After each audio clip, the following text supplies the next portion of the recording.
So my guest today has been part of the Control Your Narrative. He's been with the NWA. He's making so many towns lately in the last few years, alongside his lovely wife Angelina Love, is one half of Psycho Love.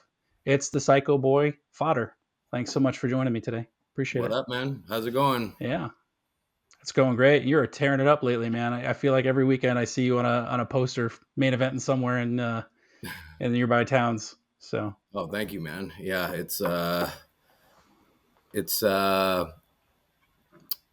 busy schedule for sure. I think that's the best way to put it. it's good to be busy in wrestling, right? It's good Oh to be yeah, wanted. Yeah, yeah. Better to be booked than not booked. that's right. So you've been stacking up some quality matches with some big performers, right? So I know I saw you wrestle Tommy Dreamer in summer of last year. You've also wrestled Bubba Dudley, Rhino, Chris Masters. The list goes on. It's Sure. uh, you know, first off, what's it like wrestling these top quality legends or veterans, and what do you gain from each of those experiences? What do you learn from those folks? I mean, like I think every guy is different, right? And every guy puts matches together differently. Every guy feels different in the ring, so a lot of it is just like, man, I've worked like so many guys, man. And I think just throughout working like a lot of guys, you just start to become a lot more comfortable, like working like that level of talent. Um, so you don't really have like the jitters or anything like that, going into any of the matches, after you work so many guys. But a lot of working with really established guys, is a lot of listening. They have their vision, I have my vision of what the match is, and then we sort of kind of just meet in the middle. And if they have something that they think would work better, I mean, I'm always deferring to what they want to do. Sure, for sure. And then on the flip side of that, you're wrestling some other high quality independent talent. And this past weekend, Rayhan Intius in an AML match, and you got a little interference help from John Bradshaw Layfield. How was that? Was that out of the blue? It was very shocking to me. I don't have any history with JBL, other than this past weekend. So now we have some history together. So I mean, the things that he told me, I'm not really at liberty to speak about. Um, but I'm sure that the world will see soon. Awesome. Well, I'm certainly not going to ask you what the whisper was about. That's between you and him for sure. But I think that video is definitely making the rounds. I guess there's a few different versions of that. I'm seeing that pretty much all over the place. So Oh yeah, it's man. kind of I mean, exciting to kind of go viral with a match of yours, right? Yeah, even with oh that sure, kind of. man. And Um, to do anything with JBL, or have JBL involved with anything you're doing is a big deal. I mean, JBL's a WWE Hall of Famer, world champion, world traveled professional wrestler. And just having him involved kind of says a lot about just the people that he's involved with, right? So, it'll be interesting to see what happens going forward.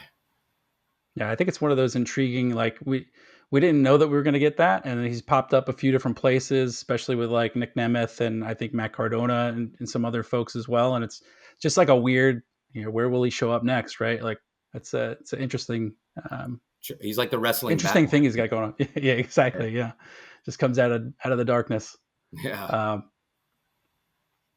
But so talking about some of those other veterans, do you have anybody on like a short list that you want to work, that you have like maybe like written down somewhere and you're like, before I hang them up, I want to make sure I wrestle these folks, or do you not think of it that way? Every year I write down like a list of people that I want to work. Double J is number one on my list. So Yeah, um, that may or may not happen this year. But we're working on that. now. So Okay. the Double J is number one on my list. I don't know. Let me just pull my list up here and let me just see who I got on the list, man, for opponents, man. I mean, Double J is obviously number one, and then I would like to work Speedball Bailey. I Yeah. mean, obviously he's making waves and kind of creating his own thing, but I think it would just be like a good clash of styles. Like I work like Matt Sydal, who's like a very kind of like a similar wrestler to like a Speedball, just in terms of like stylistically. So I like working guys that have a different style than me because it kind of allows me to kind of do their thing for some of the match, and then we do my thing for some of the match, and then we kind of figure out like a really good go home sequence, man. So I mean, Speedball Bailey would definitely be on that list too. And then I got like some good guys coming up. I got me and Rich Holiday are gonna work on February 8th at Dominant Championship Wrestling. The following week, I'm working World Champion EC3 at RWA. And then I think there'll be a big announcement coming for one more guy at the end of the month, like one of the hottest guys going right now. That'll probably surprise everybody. Well, that's great. Yeah, I mean, just to run back through that list, any trepidation of go up against Double J after you ate a guitar shot from Elias at WrestleCade? I mean, Kind of walk.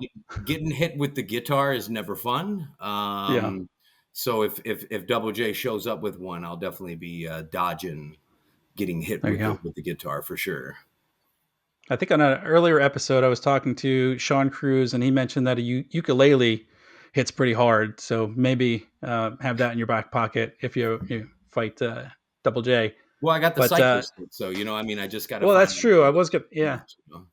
I was gonna ask you about that, but we'll jump into it. The Psycho Stick. So, what made you choose a kendo stick as your weapon of choice? I didn't really choose the kendo stick. That was a Billy Corgan thing. Oh, Um, okay. yeah, so like when me and Latimer were doing a program together at NWA, we did the like the Singapore Cane match, and so that was on the pay per view in Tampa. And then the next day when we were doing TV, Billy Corgan came up to me and Lauren, and he said, I think maybe like you should just carry the kendo stick with you everywhere. And then the psycho stick thing kind of came as just a joke, which like a lot of things in wrestling kind of come out of jokes. So me and Joe Galley, who's one of the commentators at NWA, and EC3 were standing around in the back, and Joe Galley was like, well, what do you want me to refer to the Singapore Cane as? And EC3 was like, oh, you should call it the psycho stick. And I was like, okay. I was Yeah. like, just call it the psycho stick then. And that's literally how it was born, man. So I was doing, because I was doing the kendo stick thing there at NWA. Obviously, I needed to keep doing that, like when we had indie bookings too, during that time period, and then it just kind of like stuck with me and kind of became like my thing, which is cool, man. And then like last not last year, but the year before last, when we were doing like the Blizzard Brawl Super Show. Shout out to my man Dave Hero out there in Wisconsin. Um, I was hanging out with Sandman, and Sandman kind of gave me the blessing to use the kendo stick. Well, there you So go. yeah, it was a fun time for sure. Yeah. Well, that's cool. Um, so you mentioned speedball, and you also mentioned your style a little bit too. And I got to say, I like your wrestling style. I mean, I don't know what you call it. Maybe we're like a bruiser style. But you're very ground based. You don't do the high flying crap, or high flying stuff, whatever. But I think that mixes really well with those high flying opponents, like you mentioned. Um, so like, were there influences around your wrestling style and what you chose to use, or did you just kind of cultivate that over time? I mean, like I think I do what looks good for me. And like as you progress, like as a wrestler, you start to figure out like, okay, like, well, what do I look good doing? And I think like my style is more like a ground and pound type style.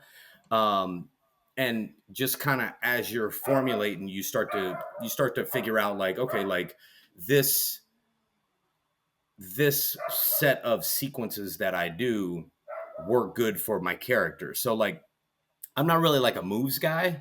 I'm more like a character guy. Or like I would rather I heard Kevin Nash say this one time. He was like, I'd rather do 5 moves 10,000 times than like one move, 100 times. I don't really know the way. I don't know the way he put it. It was real. Like when I heard it, I was like, oh man, like this is great. Just perfect 5 moves. Yeah, You just do them all perfect the five time moves, and instead of 100 moves every right, match. instead of 100 different moves like every match, right?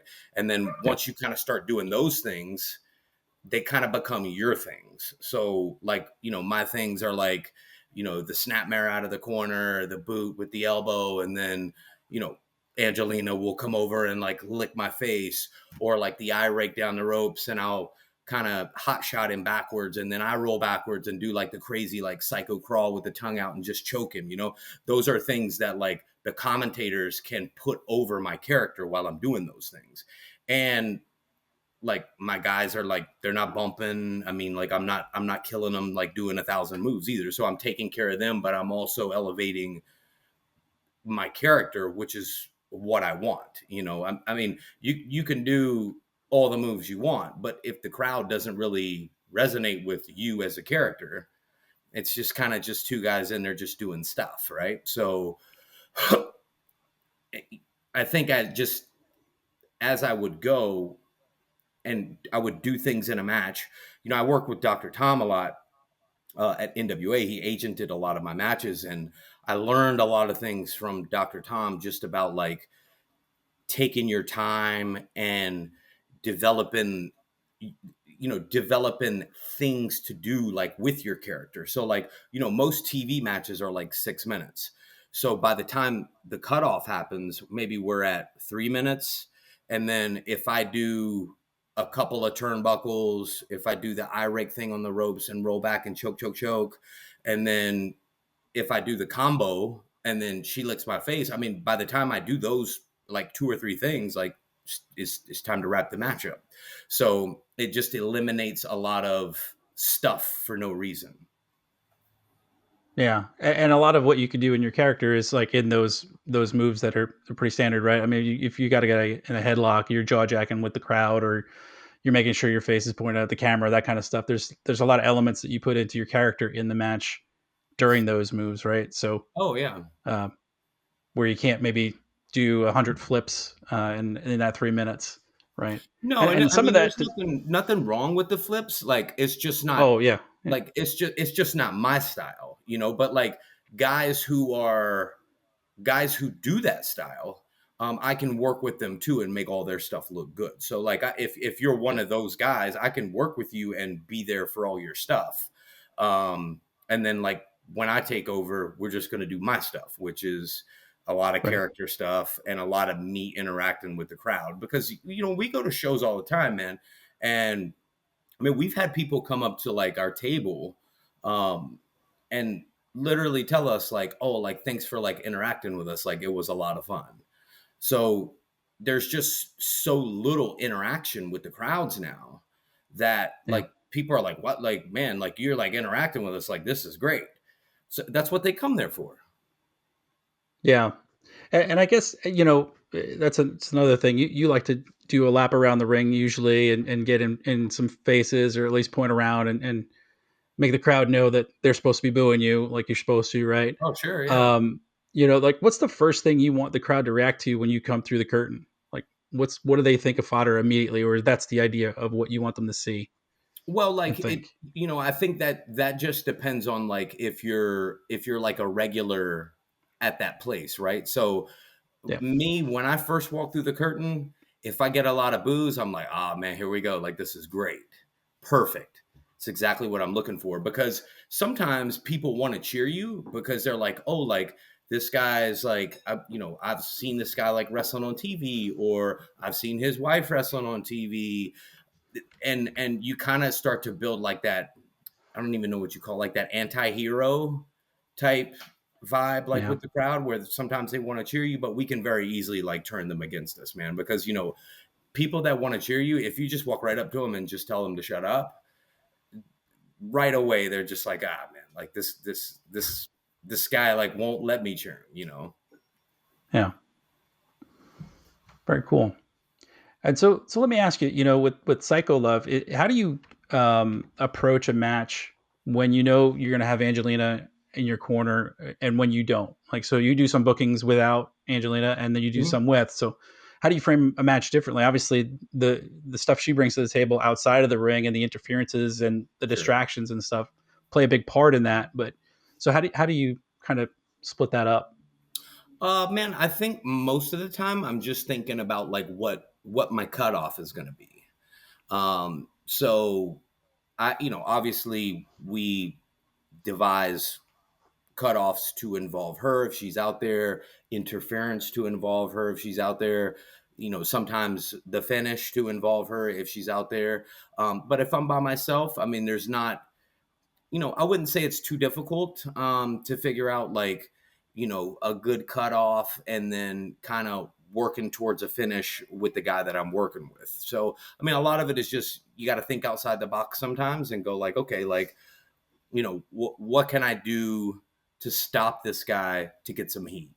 Um, Even like this past weekend, like the cutoff, like for the Rayhan match was just, grab me like you're going to hit your finish, like with the choke slam into the flatliner. And I'll just go up and I'll land behind you and I'll just feed to the ropes and you just charge me and just take a tumble over. And then I can just come out and get heat, beat you up, draw the ref, like, do all the things that I need to do to get the crowd to boo me. Um, you've been around some really high level performers. Obviously, you live with one in Angelina. So, like, what is something like Yeah, I'm sure you've learned a lot of things from her about the wrestling business. What's some of those examples that you've gleaned from her over the years? Well, my wife is the creator of my promo skills. So she kind of, I used to hate talking, and now I Yeah. just don't even shut up. And just, you know, figuring out like what works good, like with your character, like, when we do like our promos, like we do them all in the same place. They're all edited the same way. So it kind of like becomes like our thing. And then it's just talking in front of the camera and being able to slow down when you're talking in front of the camera.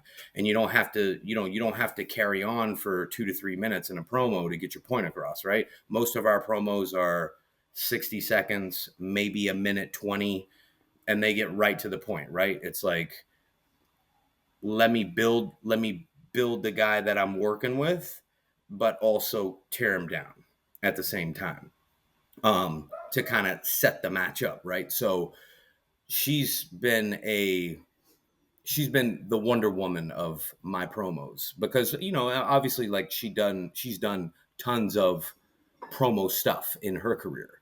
So learning that for as long as she's been doing it and then kind of teaching me, I mean, I think we do some of the best promos out there. Like, they're not boring, they're straight to the point, they have a lot of personality to them, and they're all within our character.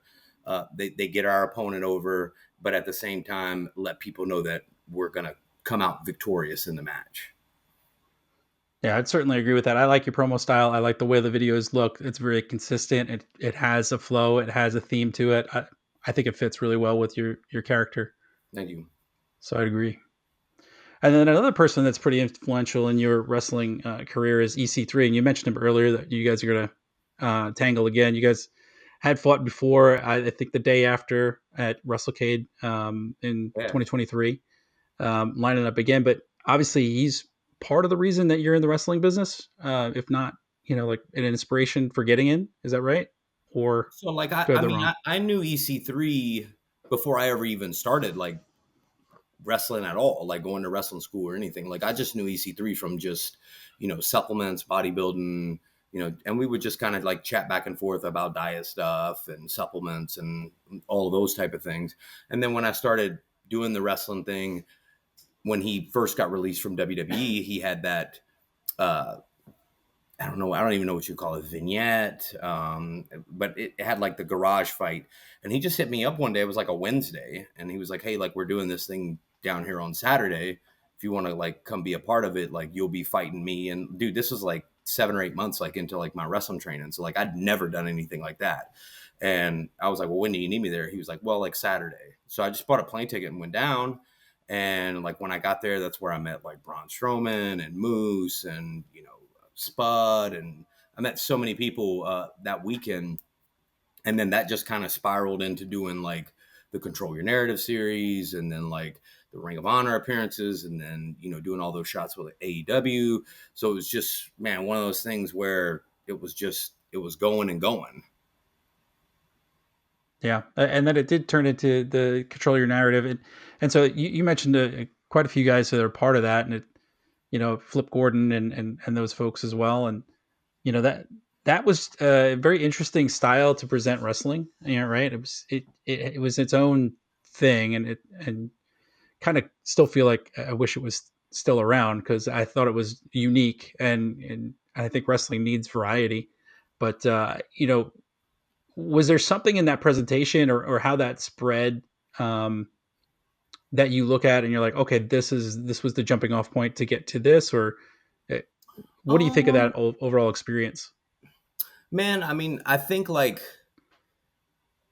the first, like when we first did that thing that aired on Impact, that was like the first like really big thing I had ever done. And I think just being involved with that and doing a really good job with it, and it aired and like it was on all the sites and everything. That was the kind of like the first time I was like, okay, like maybe I can really do something with this, because like I just got into wrestling to just like do it like as a hobby, and kind of like do something that's more like athletic than just like bodybuilding.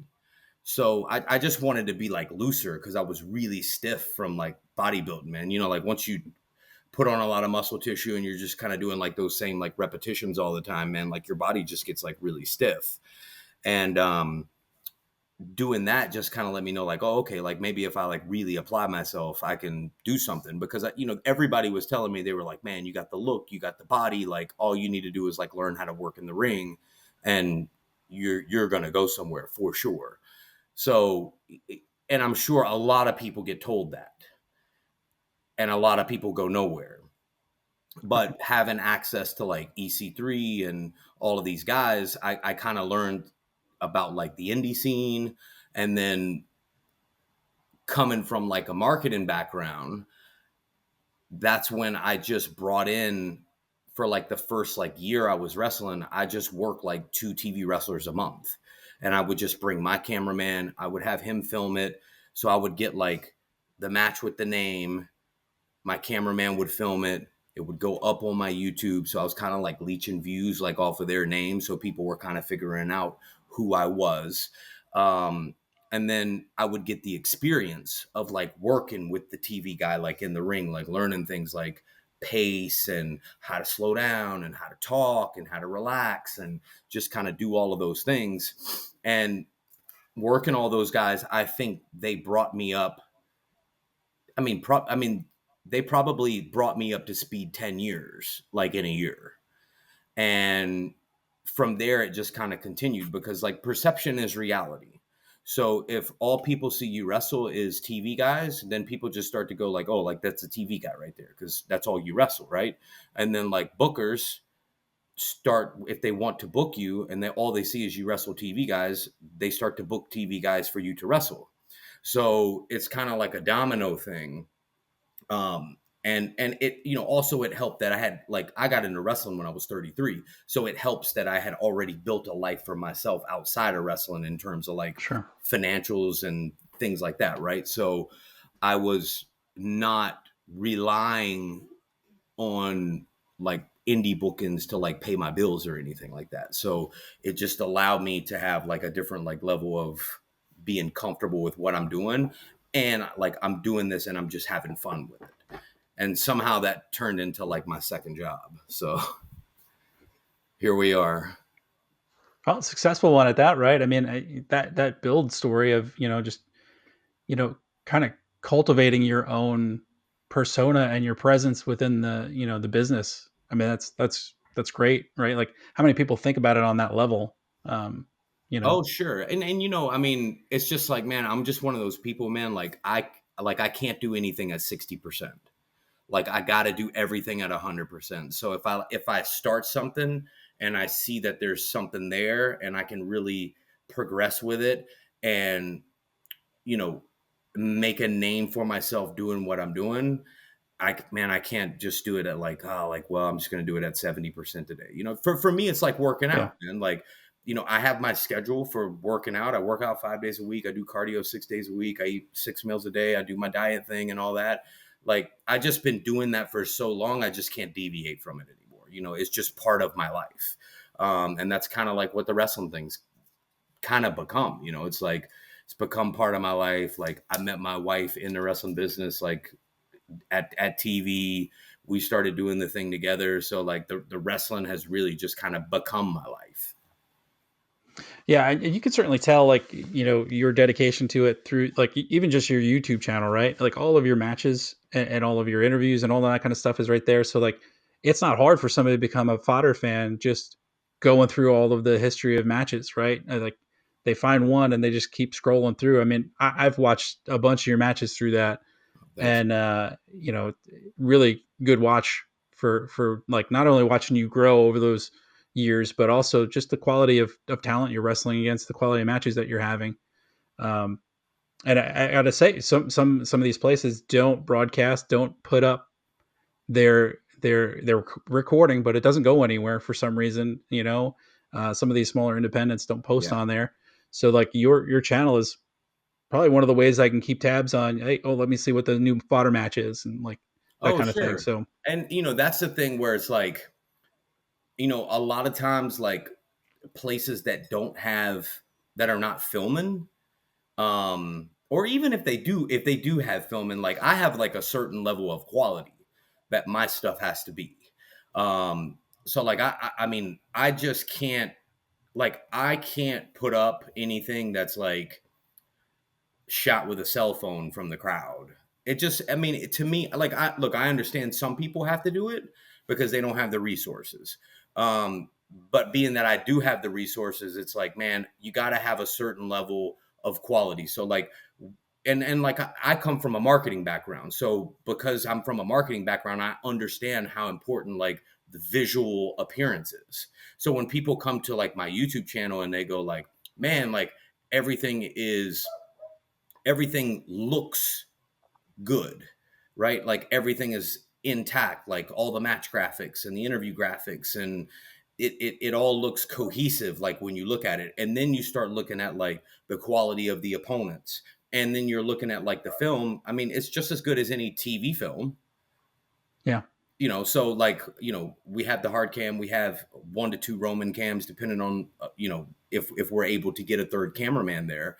But my cameraman, Daniel Coleman, he's been a very instrumental part of my success because he comes with me to every wrestling event that I ask him to come to. He films, we edit the matches together.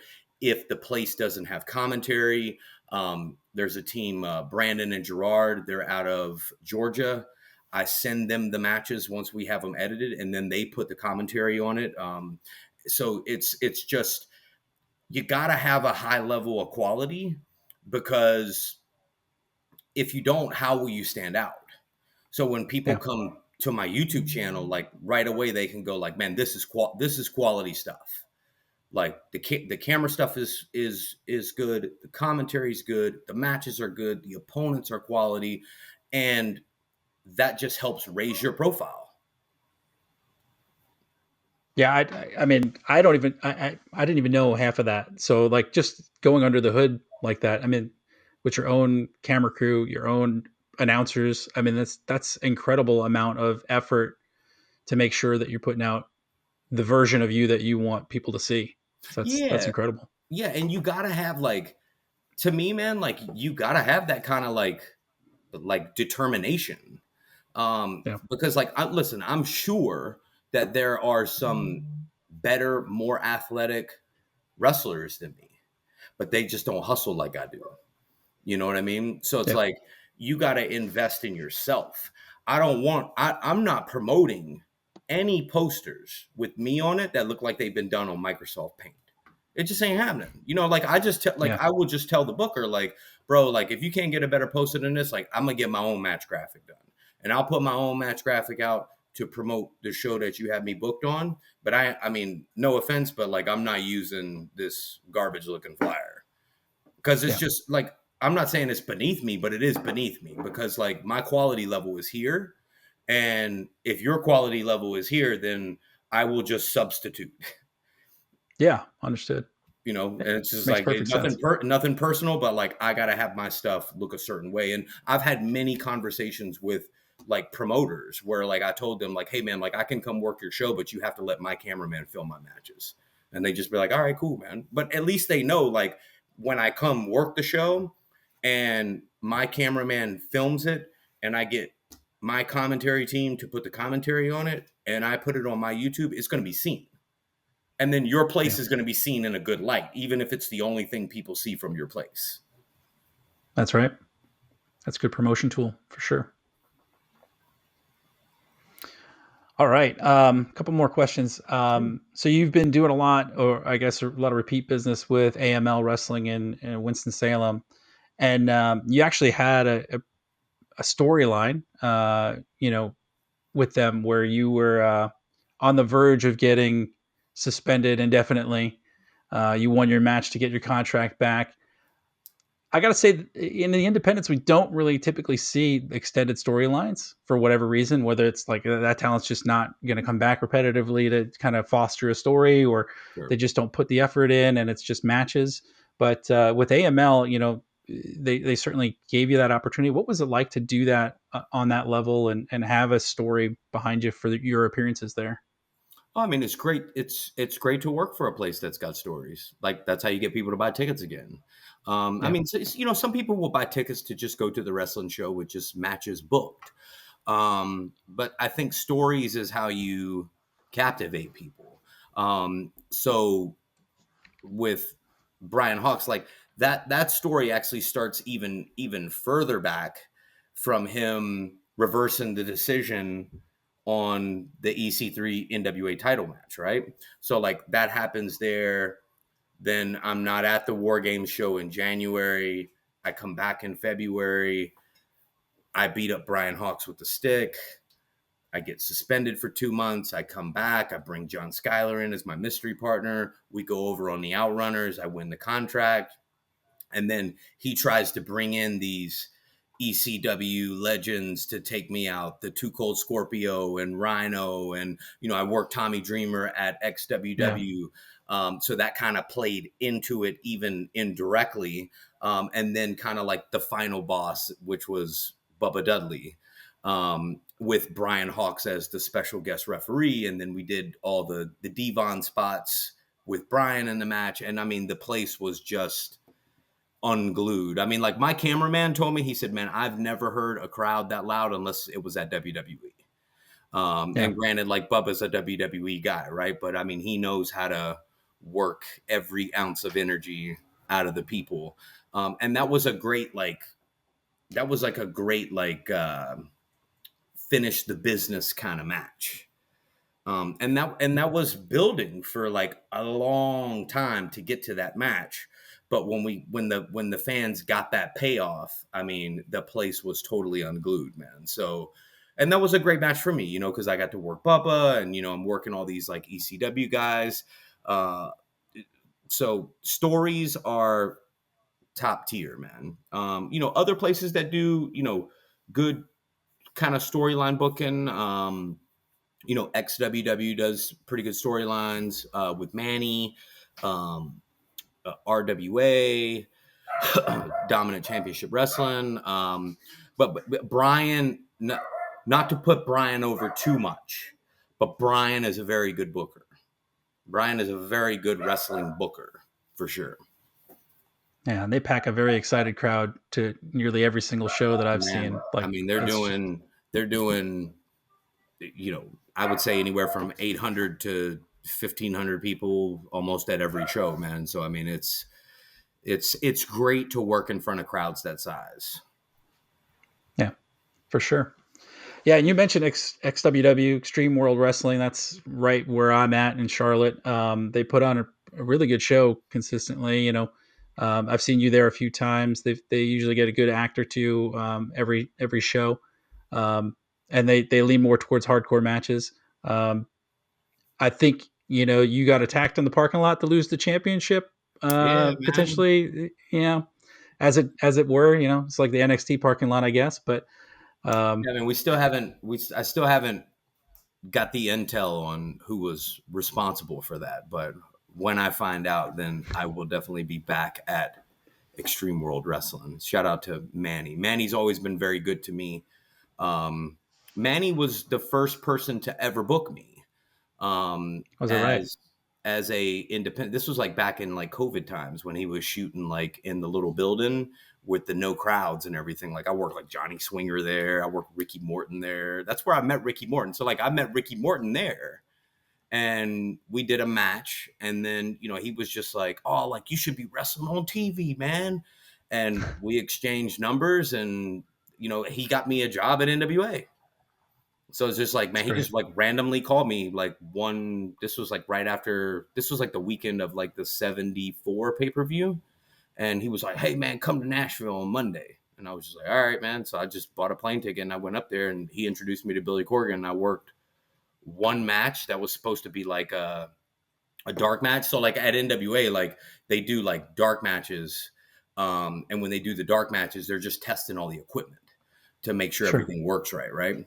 And like I did a match with Joe Casio. He's from New York, very good wrestler. Um, we worked and then they ended up using that match for TV. And like when we got done working, I mean, they basically hired me on the spot right after that. So it That's was, great. and I mean, that's all Ricky Morton. So shout out to him. And Ricky Morton's one of my favorite people in the world, bro. Yeah. Yeah, you see them all over the place in the South for Oh, sure. yeah, man. Ricky's everywhere. If you haven't gone to a show in the South and seen Ricky Morton, you really haven't gone to a show in the South. That's right. That's There for you go. sure. Um, so I guess I'll end on what does 2025 look like? You said you've got a couple matches coming up, one with EC3. Anything on the horizon we should look out for? You might see me and Bubba Dudley too at some point this year. Um, maybe me and Angelina will work him in a handicap match and beat him up real bad. Um, if he's willing to accept handicap match terms. But yeah, I mean, dude, a lot of stuff in the works, man, for this year. So we were getting things started off hot uh, this past weekend. And I mean, February is going to be super hot. March is going to be super hot. Um, you're probably going to see maybe me and James Ellsworth do something in March, maybe. So we got a lot of things in the works for sure. Very good. Looking forward to a very busy Fodder 2025. It looks like. Oh yeah, man, got to stay busy, man. So, and I'm sure that we will pop up at another television company this year. I don't know when that will be, but I'm almost positive that we will be showing up. That's great. That's great. And so I do want to thank you for being on. I really appreciate you taking the time and on all that out here. And I can cut this next part, but I just want to say Hmm? I I appreciate how supportive you are on social media. You are like really engaging on those platforms, and I got to say it's a great quality to have you like pictures and be interactive and stuff. It's great to see. So I appreciate it. Me Bro, you got to be personally. interactive. Like that's how I am. Like Yeah. at the shows and like everything, right? I firmly believe this. I'm a big believer in if people support you, you should support them back, right? And obviously, like at some point, you get to a point, right? Like if you're like a John Cena, like you can't reach back to every person that's like hitting you up, Yep. right? But you meet a lot of people and you see a lot of people at the shows, and there's a lot of people that like come to TVs, where you see them and they're just like, dude, like there's been times, I kid you not, man, where like we were like after like one of the NWA pay-per-views, we went back to the hotel, dropped our stuff off, we went out to eat, and we got back at like 1 a.m. And like there were like people like in the lobby, like with the NWA programs, like wanting like us to sign them. It's like you can blow those people off, but people like that, like you should at least recognize that like people want to like get your signature, like they want to say hello, they want to take a picture with you, right? So all those people, you should support them. I mean, like I'm not gonna like at 1 o'clock in the morning, I'm probably not gonna stand down there and have a 10-minute conversation with you. But if you want the Sure. joint signed and you want to take a picture real quick, all right, like we can do that, and then I'm gonna go up and go to sleep. And I think it's just cool. It's just cool to support people that support you, because those people don't have to support you, right? And you're really nothing. You're really a nobody, like without people supporting you. I totally get it. Well, again, I want to say thank you so much, man. I appreciate you being on, and this is a great conversation. Yeah. Um, and good luck and all the best. Maybe we'll do it again, man. After we get That's like right. another 6 or Yeah. 7 months in the can, man. Sounds good. All right, man. Hey, thanks for having me, bro.